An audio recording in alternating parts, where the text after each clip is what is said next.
Okay, it is 6 p.m. and the city council meeting on July 11th is now in session. If you'll please stand with me for the invocation and the pledge. Heavenly Father, we thank you for your presence here with us tonight. We give thanks for the community blessings received and ask for protection for our mayor and her family while they're overseas this week. Guide us in her absence to continue her good work in managing our beautiful city. We pray your will is always done and ask for continued safety for our first responders as they protect us daily. We thank you for the bountiful gifts we continue to receive and pray for peace. In Jesus' name, amen. I pledge allegiance to the flag of the United States of America and to the republic for which it stands, one nation, under God, indivisible, with liberty and justice for all. Thank you.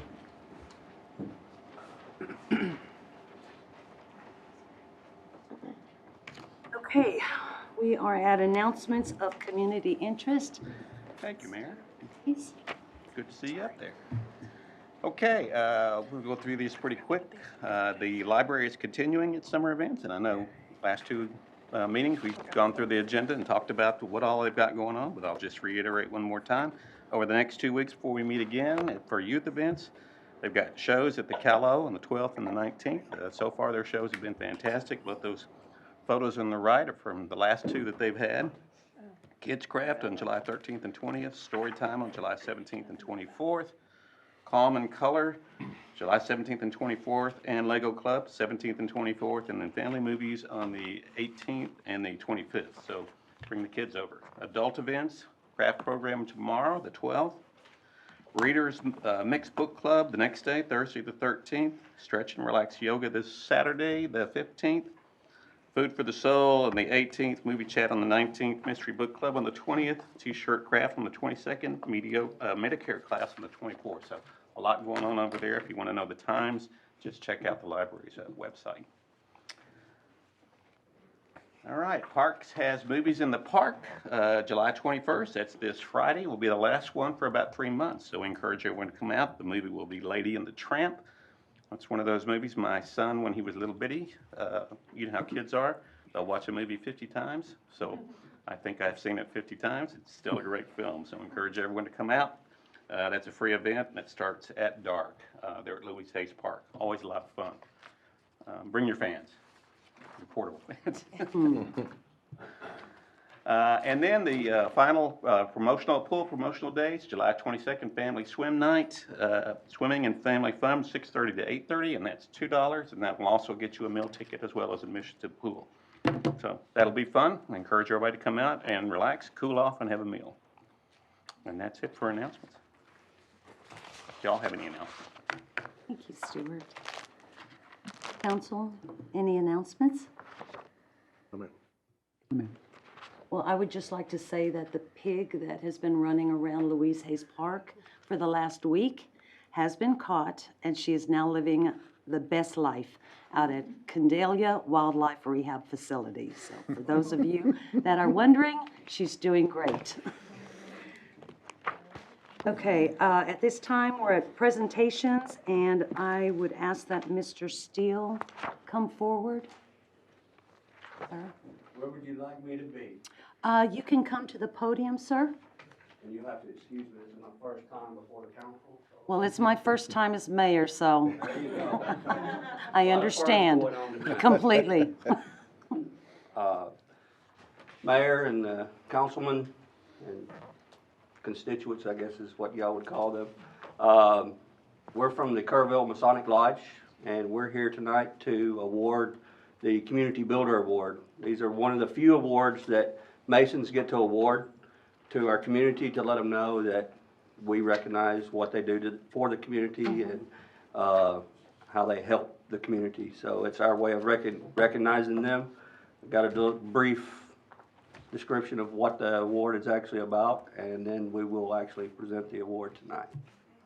The Community Builder Award was designated by the Grand Lodge of Texas to enable local Masonic lodges to recognize outstanding non-Masons who have distinguished themselves through their service to the community, government, church, or synagogue, or to humanity. It seeks out those men and women who year in, year out, quietly and without fanfare, show devotion to their community, to its people, without the expectation of recognition. Yeah, wasn't good at public speaking. This year, Kerrville Masonic Lodge 697 was given the chance to recognize someone in our community that is doing a great job in our community. It's the highest honor that we can give to a non-Mason. It is our honor to present this award to Police Chief Chris McCall.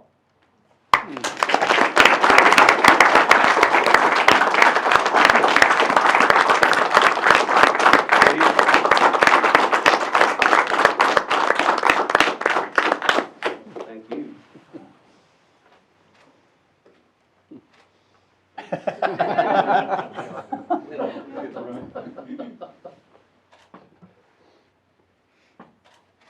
You come a little closer than I do, though. Thank you, Chief. Congratulations. That's the presentation. Congratulations. So much. Thank you. Chief, we appreciate you.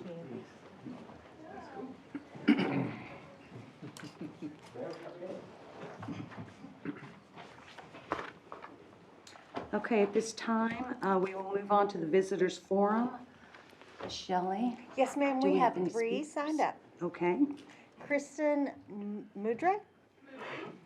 You ready for me? Yes, ma'am. Do I go there or there? Okay.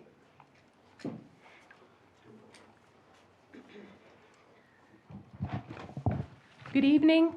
My name is Kristen Mudry. I'm the Kerr County Welcome Lady. I've handled the reins of the Kerr County Greeters Welcome Program since 2013.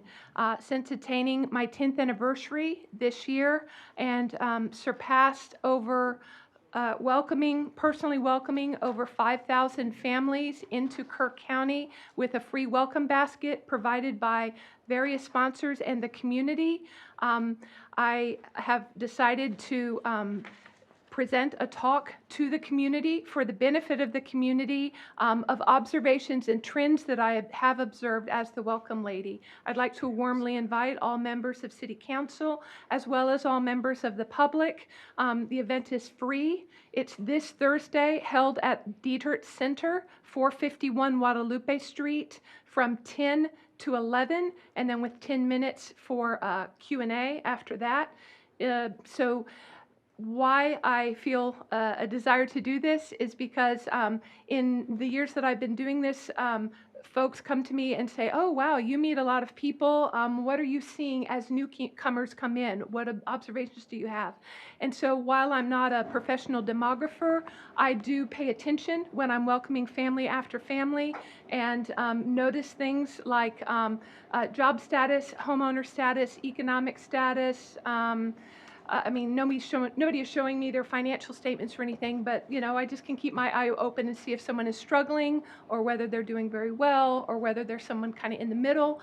And so in all these things that I observe as the Welcome Lady, at my 5th anniversary of being the Welcome Lady and now my 10th, I've sort of crunched numbers and distilled it all into observations and trends. And so what makes this unique from other data that may be provided to the community is often that's provided from a federal or a state or some corporate level. I live here. I understand and am involved in knowing the issues impacting our community, and I just simply want to lend my perspective from welcoming approximately 1/5 of the entire Kerr County population within the last 10 years. Again, all are warmly invited. It's free. It's this Thursday, July the 13th from 10 to 11 at Dietert Center.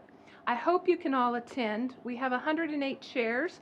I hope that'll be enough. No RSVP is required, although folks have RSVP'd, and up to right now, we're up to about 41 that have just said they're coming, but there are plenty of folks that, so if you intend to come and really want to be there, I suggest you get there early, and you're welcome to stay for lunch, and for a ribbon cutting I'm having immediately afterward at the D-Church.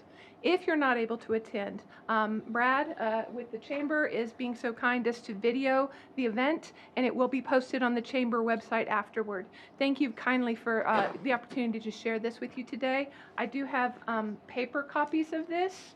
May I leave this? Yeah. Where should I leave it? I brought you a welcome basket. Yes, you did. Good to Yes, see you you. did. Thank Thank you. you. Bye. Thank you. Hi, Dad.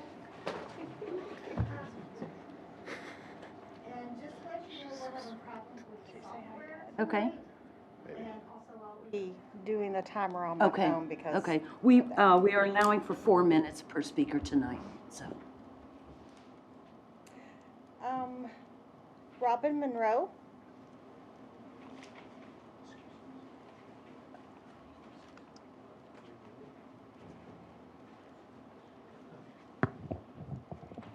Good evening. I'm Robin Monroe, and I live in Kerrville, Texas. And I wanted to bring to the attention of the council an article that was posted in the Kerrville Daily Times, July 1st, 2023. And I'm going to be giving the council some quotes from Bruce Strachey, who's a commercial broker here in Kerrville. And I think it's important to have this on the record. So, Kerrville is the only city where I have had to walk through gauntlet if I wanted to vote, said resident Bruce Strachey during a June 27th council meeting. He's over 60 years old and has been voting for more than 40 years and has voted in at least 4 states according to his comments. It's a shame in this city that I love, that is absolutely my favorite place, the longest place I've ever lived, that I have to go through this. But we need to do it, whether it be 225 feet or 240 feet. We need a greater distance. Strachey said that the gauntlet exists in Kerrville is not democracy in America. He says yelling at people, running through with a loud horn, exposing political opinions, which we saw this last election. Whether you agree with it or not, it's inappropriate, Strachey said. The beauty of America, the voting system is a secret ballot. We should not have to be abused with what people assume our vote is going to be by walking through a parking lot to cast our vote, Strachey said.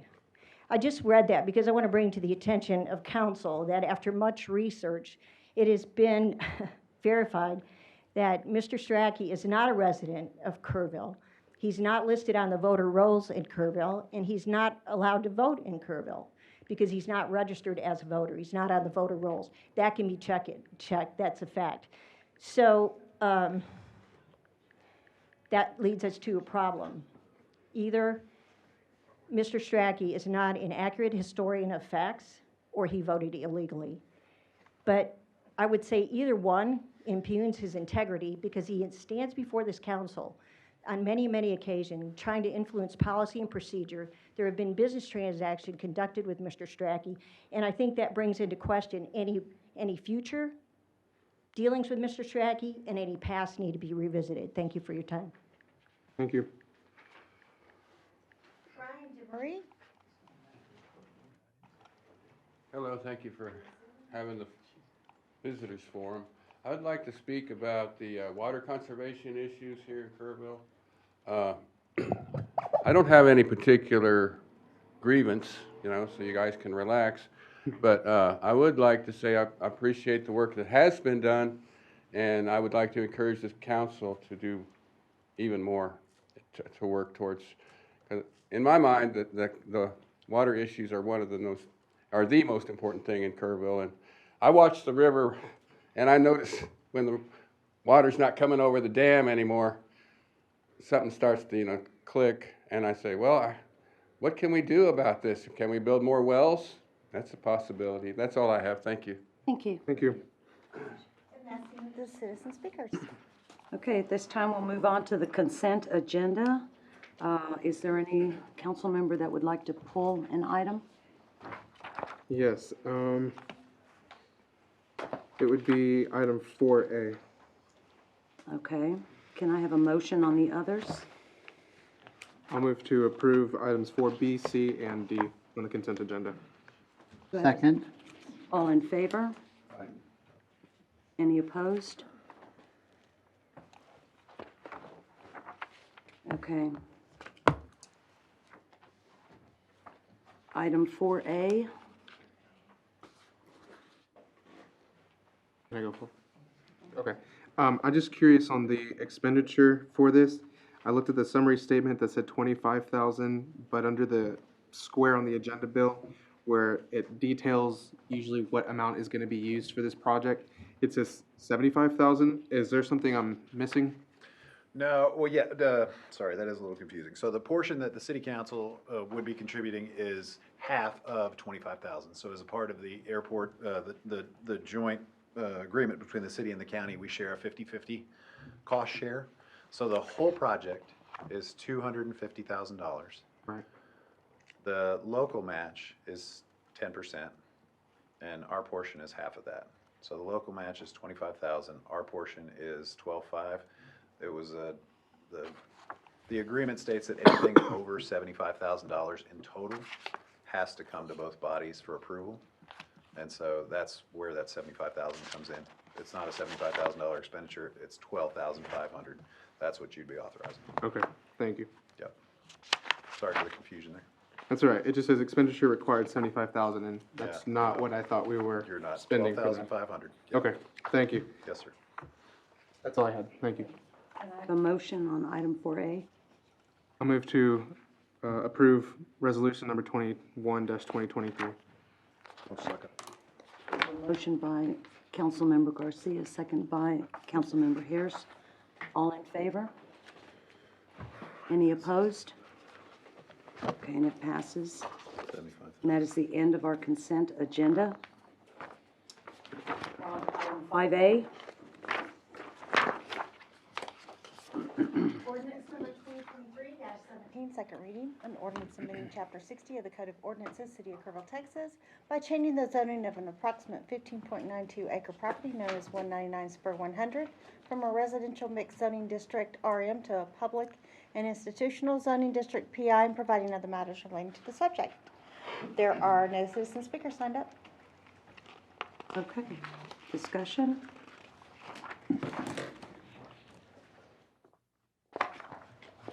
Offer your motion. Absolutely. I move we adopt ordinance number 2023-17 on second reading. Okay, we have a motion and a second. All in favor? Raise your right hand. All opposed? Motion passes 5-0.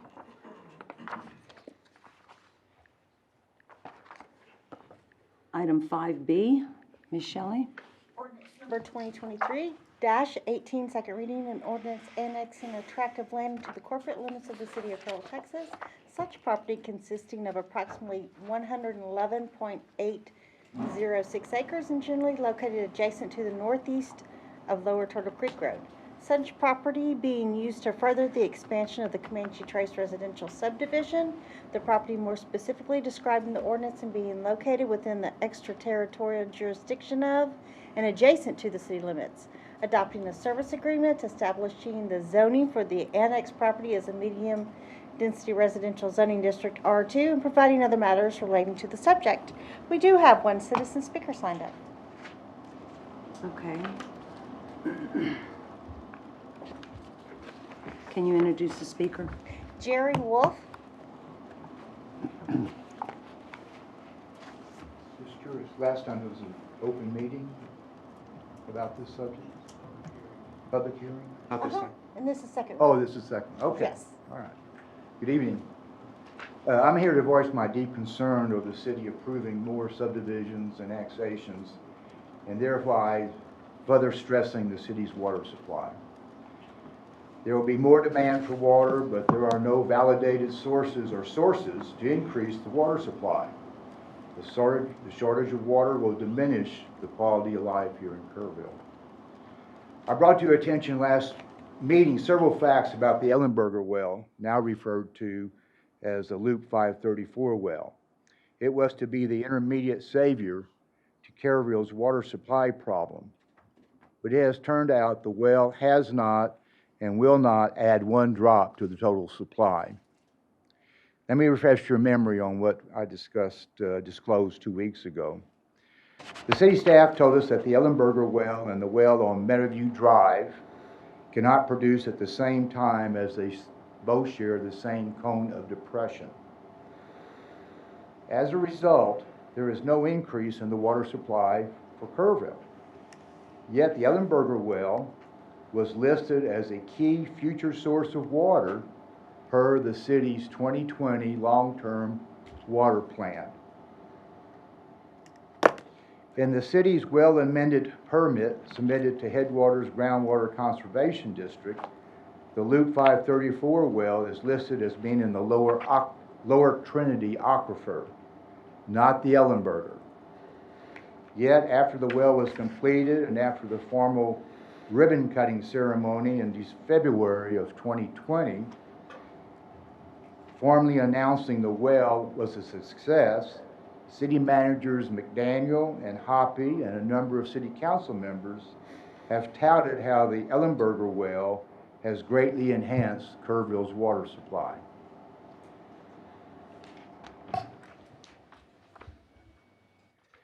Two new facts were learned during the past week about the Ellenberger well I'd like to share with you. Fact one, the Ellenberger well was approved to go in production by Headwaters Groundwater Conservation District in November of 2020.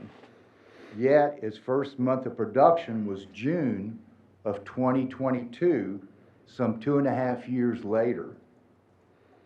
Why the delay? Fact two, the cone of depression problem was discovered in August of 2022, just 2 months after the well started producing. From June of 2022 through June of 2023, the Ellenberger well has produced close to 35 million gallons total. That's very low, as everyone who has promoted the well has spoken of it in glowing terms of producing 1 million gallons a day. In fact, it has only averaged about 2.7 million gallons a month.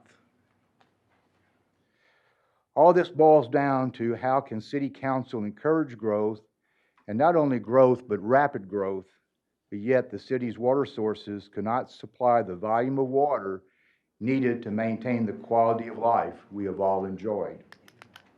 Are you not putting the cart before the horse? City Council, where is the water going to come from to meet the demand for the growth? Mr. Harris, you stated in the City Council meeting about 6 weeks ago that all someone had to do to get an item on the agenda was to contact a City Council member. Well, I'm requesting you tonight to put on it as a discussion item on about the Kerrville's water supply for the next City Council meeting. I thank you. Thank you. Staff, can you clarify some of this information for us? Yes, ma'am.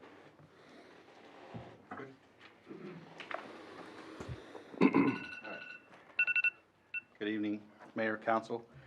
I won't go into the details to be able to answer some of the questions on that. It's very detailed, and I think we do have future presentation set up for the next council meeting that'll go into details on not only that well, but the whole water supply in whole. So that is going to occur at the next council meeting. So, but I do want to give just a quick summary. Hopefully it will answer some questions. You know, as far as conversations about water supply, you know, both current and future, there's several variables to consider. It's not a direct number that we can provide right away. There's drought conditions, regulations that pertain to our permits, curtailment. There's demands, which, you know, we can control it somewhat, but those types of things. Also, productivity restraints. You know, are we operating fully? Are wells functional? All of them. Maintenance issues do come about. So those are things to consider year-round, not only for existing, but also for future productivity. So keep in mind, we adopted a Kerrville long-range water supply plan to provide a snapshot of where we stand today It was put together by hired experts that did take into consideration drought of record, as well as estimated growth rates, which I believe were taken from our 2050 plan. So keep in mind that the Kerrville Comp Plan for 2050 does promote prosperity, opportunity, and growth, both population and economic. But that's why we have these tools in place to align with the mission, right? So again, long-range water supply plan, which, by the way, is available online for the public so they can view, as well as other information. We have a drought contingency plan, we have conservation plans, we have ordinances, we have stakeholders, departments that we're ready to discuss development plans and projects, somewhat of a due diligence checklist for both developers and staff.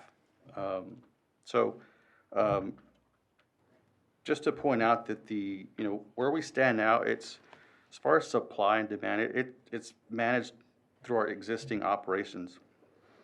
We have competent staff that monitors all water sources and demands daily. And we have a lot of data that the guys keep track of, very competent operators. We have water stages that are in place to aid in conservation and for enforcement. Dedicated staff that's available outside of the plant 24 hours a day to quickly act on main breaks, et cetera, that help mitigate water loss. I don't know if you've seen our staff operate during a main break, but they operate with a sense of urgency. They want to get that water back online. The quicker we get that water back online, the quicker the customers have water, and that's less water that we're losing, right? Also, billing department, they've implemented some innovation to help improve monitoring water loss or leaks. So we're able to get a little bit creative and more efficient with finding leaks. So all these things contribute to various impacts, short-term and long-term. They're good practices to start off on, and we build on every year, or as we get creative, we can implement different strategies. But that long-range water supply plan, it does provide different strategies and different conservation measures that we can put in place and use. So it's a master plan, so that's what we fall back on. Where we are today, as far as what we've used, there's what we have permitted, what we can produce. So currently, year-to-date, as of 7/10/23, we have used 601 million gallons out of the 3,413 million gallons allowed by permits. Okay. So compared to last year's usage, total usage, we used 1,294 million gallons out of that same amount, which is 3,413 million gallons. That's last year, for the whole year. So in addition, we have 881 million gallons stored in ASR. So that's quite a bit. What else do we have? So safe operating capacity, we are approximately operating at 67% of our safe operating capacity, and we're currently still in stage 1. So we're doing our part from a staff level. I believe the community is also doing their part by, conserving and adhering to certain stages that are in place. We have several plans in-house to enforce and be on the lookout for people that are, watering when they're not supposed to. So all these things is just to say that we are doing our part. And so that's about all I have for now. Like I said earlier, is we do have a future presentation and discussions, one-on-ones that are being coordinated to clarify a couple of questions and just to, make everybody aware of what we got going on. Thank you very much. You're welcome. Council, any questions? No, ma'am. No, ma'am. Okay, I'm asking for a motion then. I move we adopt ordinance number 2023-18 on second reading. Have a second? Yes, ma'am. All in favor, raise your right hand. Any opposed? The motion passes. We're on to item 5C.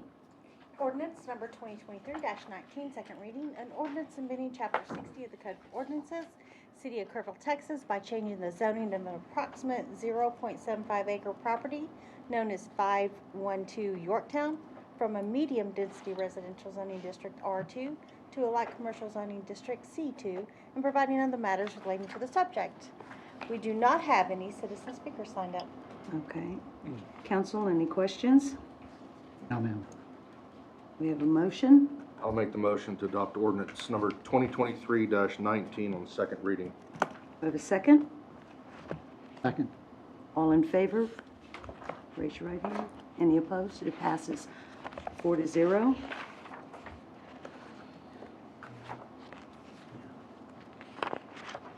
Ordinance number 2023-20, second reading, an ordinance amending Chapter 70, offenses and miscellaneous provisions. Article 3, electioneering at polling locations of the city's code of ordinances to revise the article as to regulations applicable to electioneering on city-owned or city-controlled property, containing a savings and severability clause, providing for penalties not to exceed $2,000, ordering publication, providing an effective date, and providing other matters related to the subject. There are 3 citizen speakers signed up. Okay. Can you introduce our speakers? Yes, ma'am.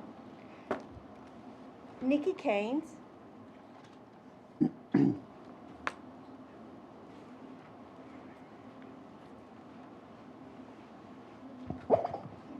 Hi, Nikki Gaines. I live in the city.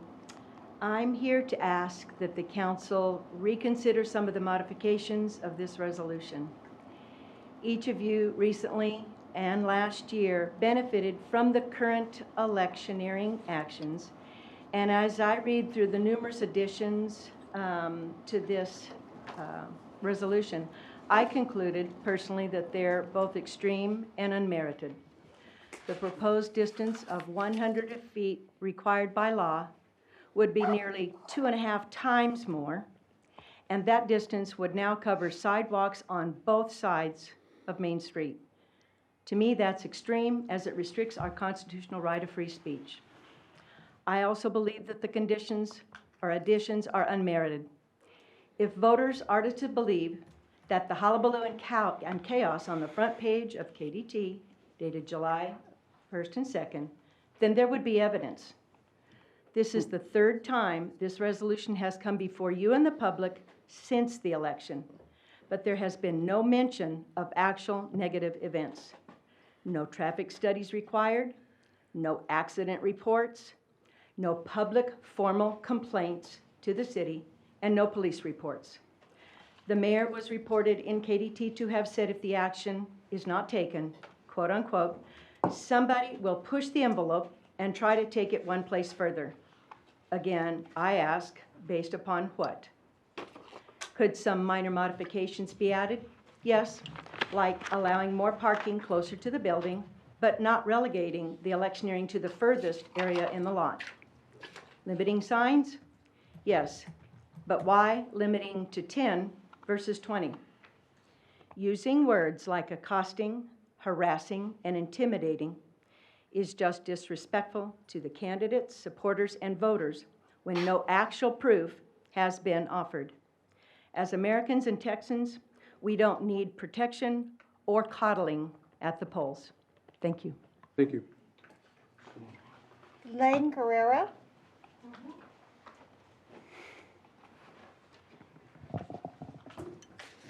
Hi, my name is Lane Guerrero. I live at 307 Lakewood Drive in Kerrville, Texas.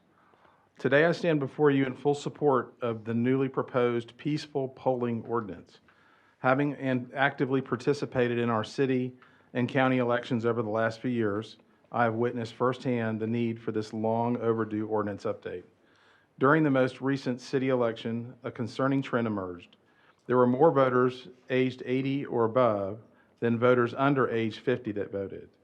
The older generation, deeply ingrained with a sense of civic duty, remain steadfast in their commitment to casting a vote. They are undeterred by the distractions and fanfare that occur at the Callow parking lot. However, it is the experience of our younger voters and first-time voters that troubles me. Many of them find the atmosphere at polling stations to be unpleasant and intimidating. These individuals often choose to park far away from the candidate area as possible, walking along the sidewalks with their heads down. I witnessed this myself. They wish to avoid any unnecessary attention, and this needs to stop. We all have a responsibility to encourage more people to participate in our democratic process. By implementing this peaceful polling ordinance and accompanying communication efforts, we can create an environment that fosters engagement, inclusion, and overall positive experience for all voters. So let's move forward, Kerrville forward together in a brighter future. George Broody. George Broody, 1616 Glen Road. So my issues are really only with part of this. It's items 9 and 11, I guess. The state law does allow, it says basically, the owner of a property that has the polling place is prohibited from regulating electioneering outside the 100 feet, with the exception that they may enact reasonable regulations concerning time, place, and manner of electioneering.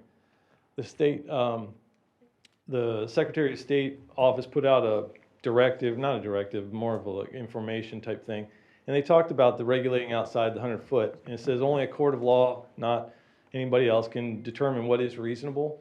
But it goes on to give a couple of examples. So electioneering on sidewalks or driveways for safety reasons, you might prohibit that, but it does say regulations should be content neutral.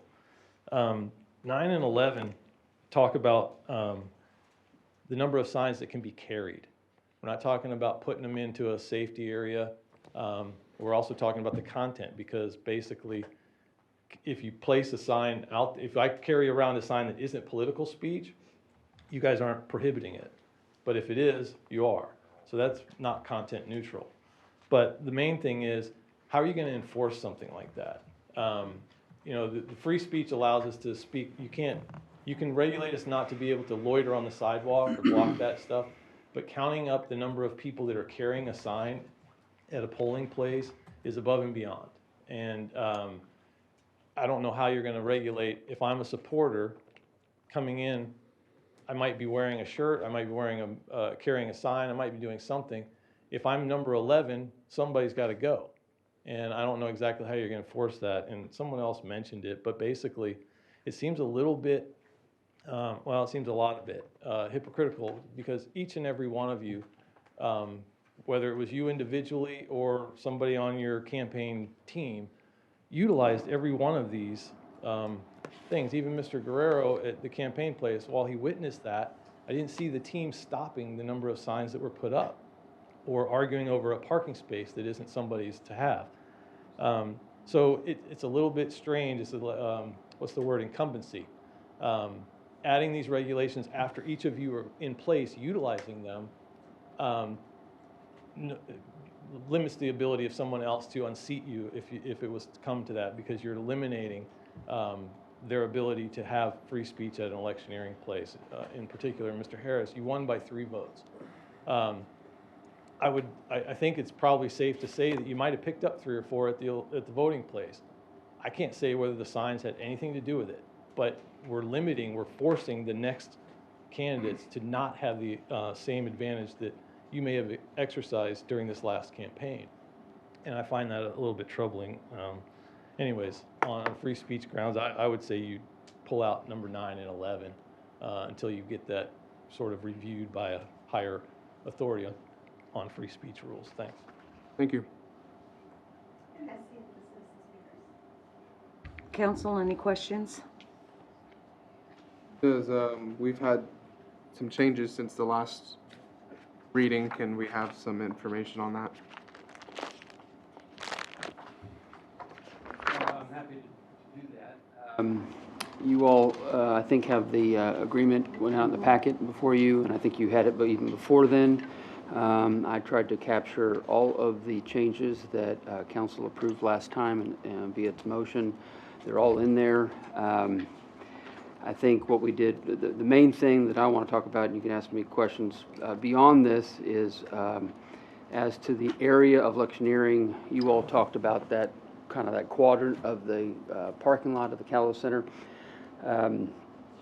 I think I better define that area as being kind of that next over parking lot from the intersection of the parking lot in Jefferson Street. So I counted, right now, there's 20 spaces, 10 on each side. It's a defined area now, and so I really attempted to define it within the ordinance, and then I think you all have received a depiction of that area, and that's really the biggest change in the ordinance that's before you tonight. Yeah, and it wasn't really a change, it was a clarification, so. Is the exhibit that we have in here going to be included as a way for candidates and citizens to see if they look up the ordinance? It won't be codified as Right. this ordinance will be, but we'll certainly have it as part of, on our website, or I assume it'll be part of the packets that each candidate picks up when they apply to run for council. Because this applies to not just the candidates, but it applies to any voter that goes to the polls. And if I have a supporter that I'm not aware that is going to be attending, and they show up with a sign and want to hold it, then all of a sudden I have to make sure that I have the adequate amount of signs out and don't go further than that restriction. So if we're going to go so far as to create these regulations, I think it'd be best to include this as an exhibit, as we sometimes have maps shown in our code online, and I think it's just, why not? One other piece just to help everybody out to understand where the boundaries are, because I know they're going to be marked and everything, but everybody should be aware, and I think it's just, why not put it in? I was going to mention that in the ordinance, it requires the city manager to, or his designee, to go out there and physically mark the area for electioneering. Right. So I think candidates and their representatives and anyone else who wants to participate in that type of activity is good. It's going to have a very, very good idea on where that area is. Is anyone opposed to including it?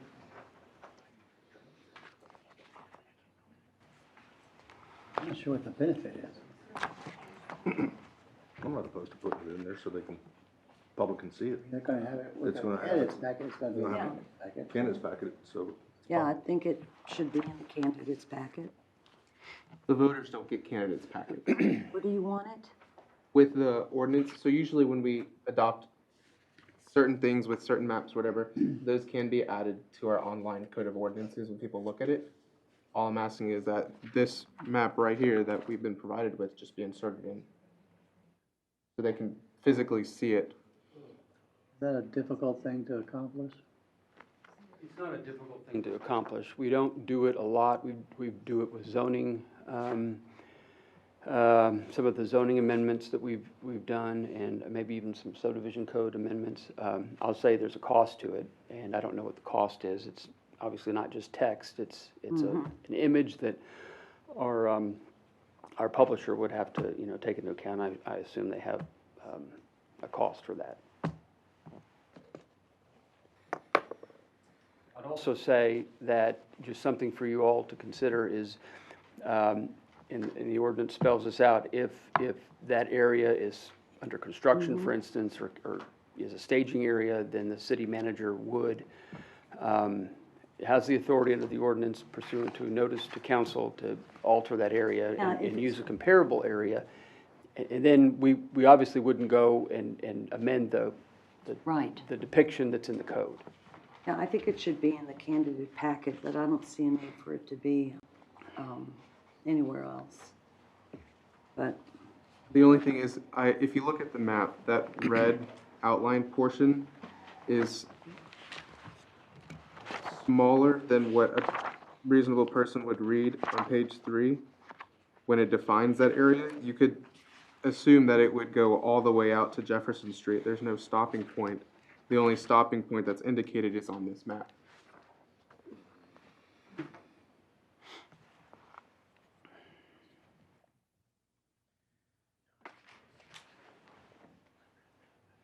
do I need a motion?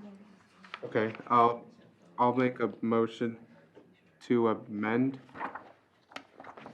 I have further discussion, but first, I guess I have a motion to amend ordinance number 2023-20 to include the 450-foot buffer from Kelly front door map as a part of the ordinance. Do I have a second? The motion fails for lack of a second. Said you had some more discussion? I do have a couple other things. Is there any proof, any evidence to show why restricting it to 10 signs would be necessary or solve an issue? I haven't heard anybody come up here and say this is why we want the number 10. It was just a number thrown out.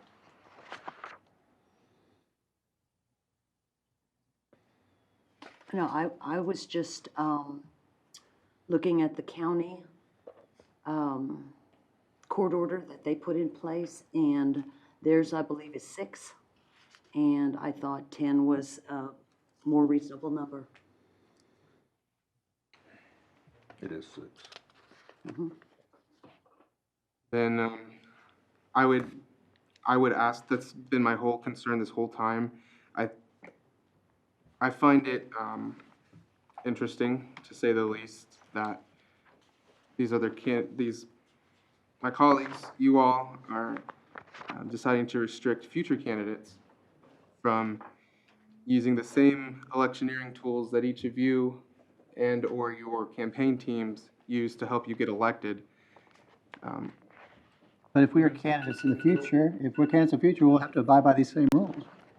I understand that's where I'm going to go second. Incumbency plays a significant. Your time is up. I'm going to ask for a motion on this. I'll ask for discussion on the motion. I'm gonna move that we adopt ordinance 23-20 on second reading. Do I have a second? I'll second Councilmember Herring. Discussion? I was going to say, to that point, you make a good point that we're going to have to abide by that, but incumbency is a very significant factor when you're coming to an election. There are statistics that show that an incumbent is more likely to win an election. And so there's a clear majority here.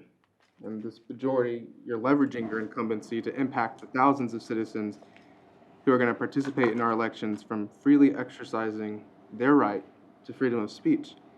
And I think it's important to remember that just because the government has the authority to do something doesn't mean it should, especially when it uses its control against its citizens over one of their fundamental rights.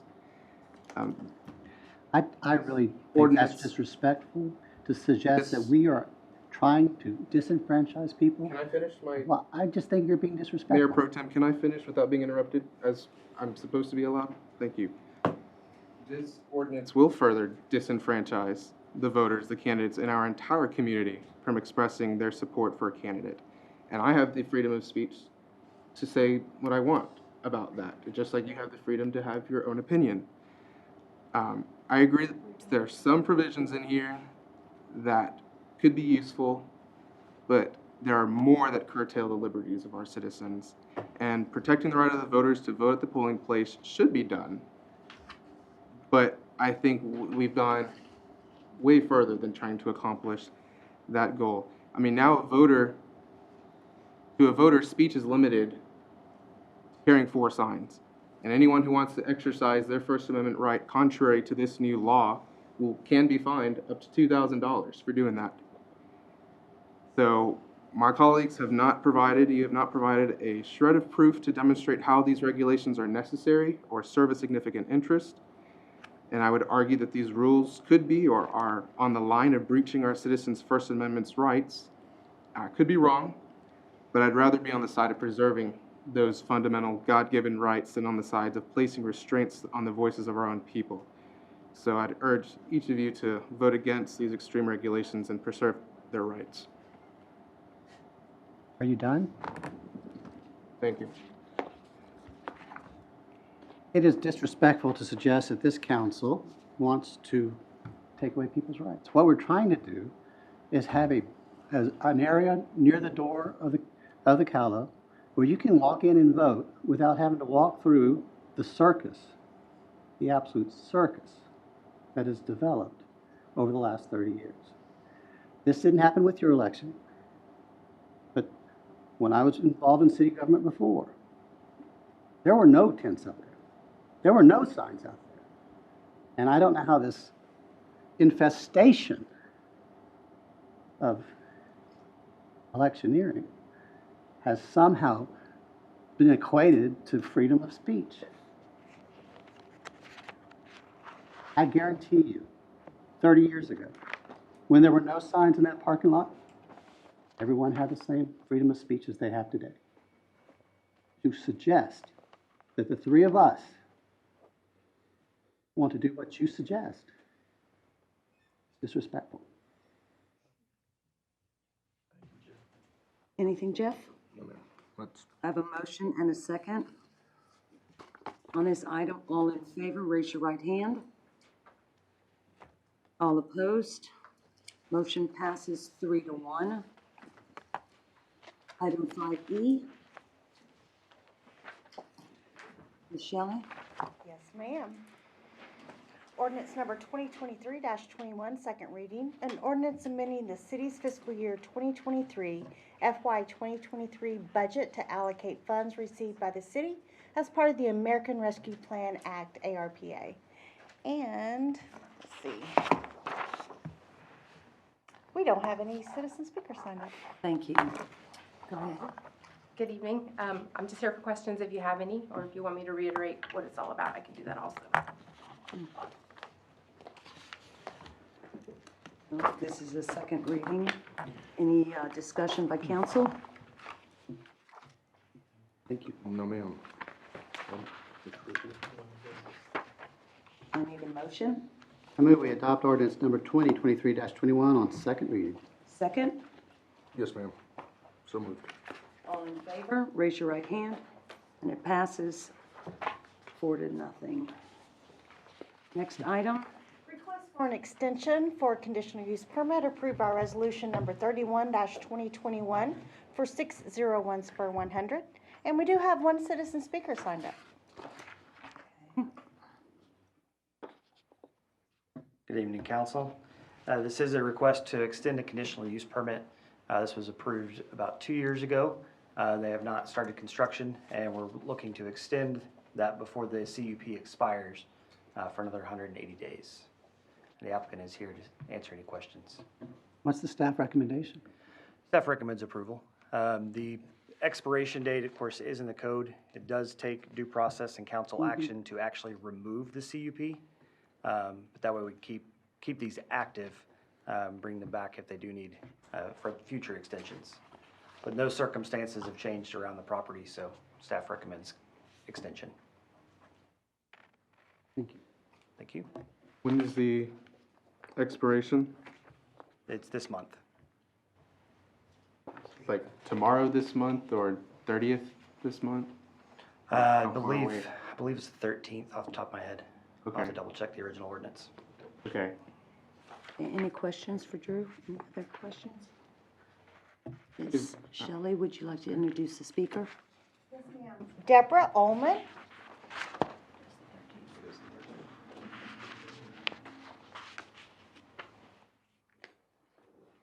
So my name's Deborah Ullman. I'm from Ingram. I'm the owner of the property. And I'm just asking, please, to give us an extension. That's really all. Thank you. Thank you.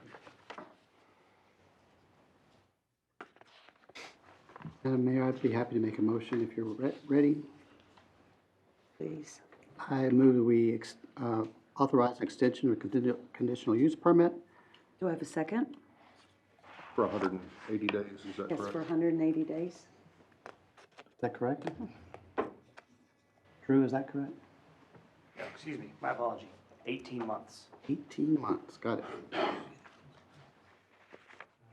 I can amend my motion to say extend the conditional use permit approved in 2021 for an additional 18 months. Second. Yes, ma'am, I'll second that. Any discussion? Do we know why there hasn't been any construction? I remember I revisited the council meeting when this was adopted, and it was anticipated that construction was gonna start soon. At that time, I think maybe even the words were ASAP or as soon as possible. So, do we know why why we haven't and why we're looking at extending? I do not. The applicant just requested it. Okay. Is there any information that you can give us to help us with that?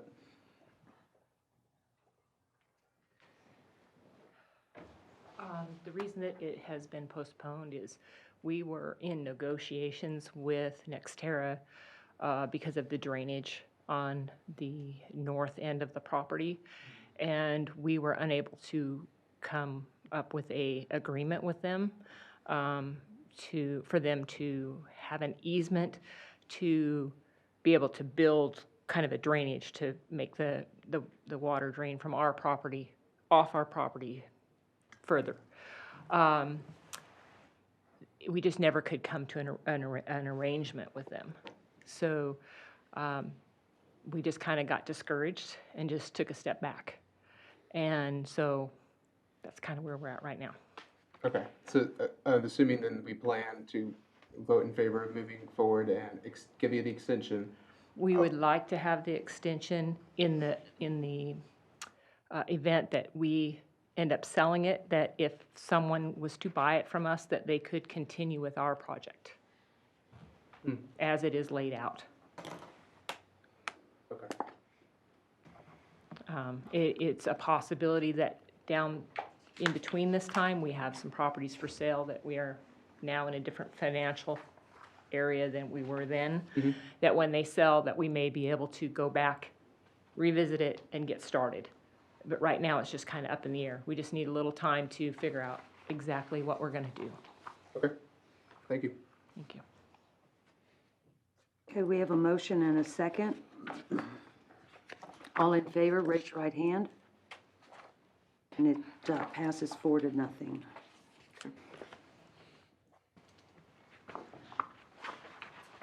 Item 7A. Appointment to the Building Board of Adjustment and Appeals. This item is eligible for executive session 551.074.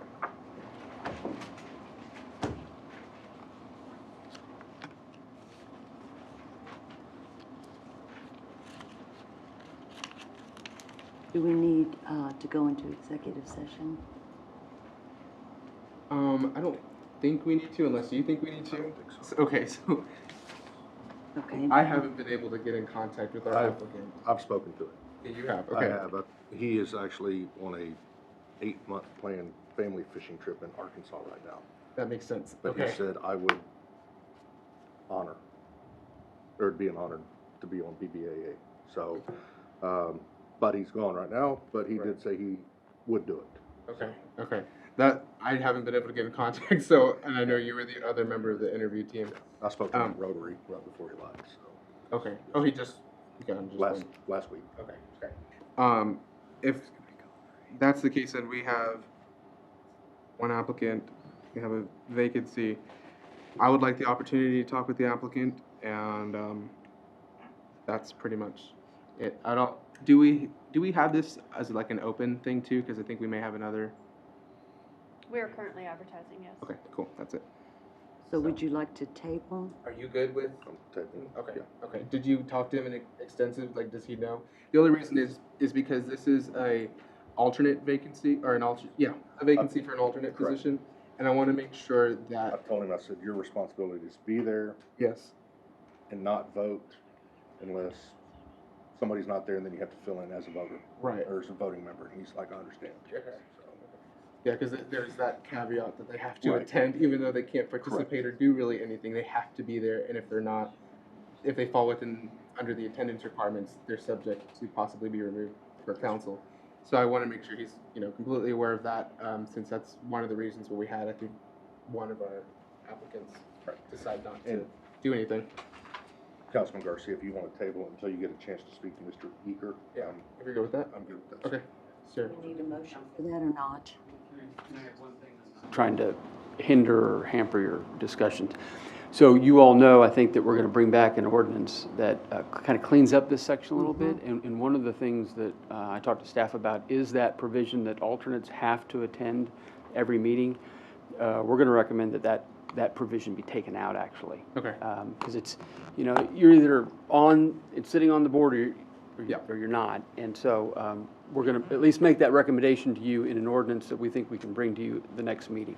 I think that'd help. I don't know if we do that with any others. And I think too, like, whether it would be the chairman of the board that could contact that one or both of the alternates and say, hey, are one of you able to make it? Or the staff member that says, hey, I've heard we were only gonna have so many, we need one or two other alternates to be here to make a quorum, could you attend? That way it doesn't, you know, force something, because you're right, it's either you're on or you're not. And they probably feel discouraged if they have to be here and can't do anything. So I know I would if I was on council, I just had to sit here the whole time. So, yeah, so if we can postpone to, are y'all gonna have that ordinance for us? Next time. Next meeting? So is that a good time to align everything and have, and bring back this item at that time too? Okay.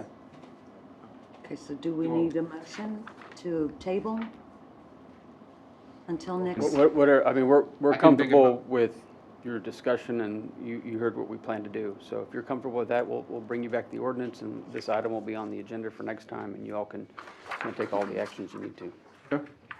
So we're good? Good? All right. Next meeting. Okay. Do we need to go into executive session for anything? No? Any items for future agendas? Yes, ma'am.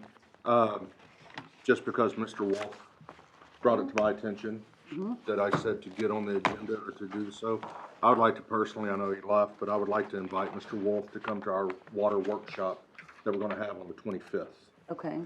which will be prior to our next city council meeting starting at 4 o'clock. Okay.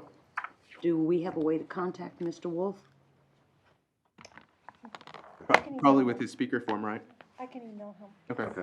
If you would, please, Yes, ma'am, since he did make it a point to say so.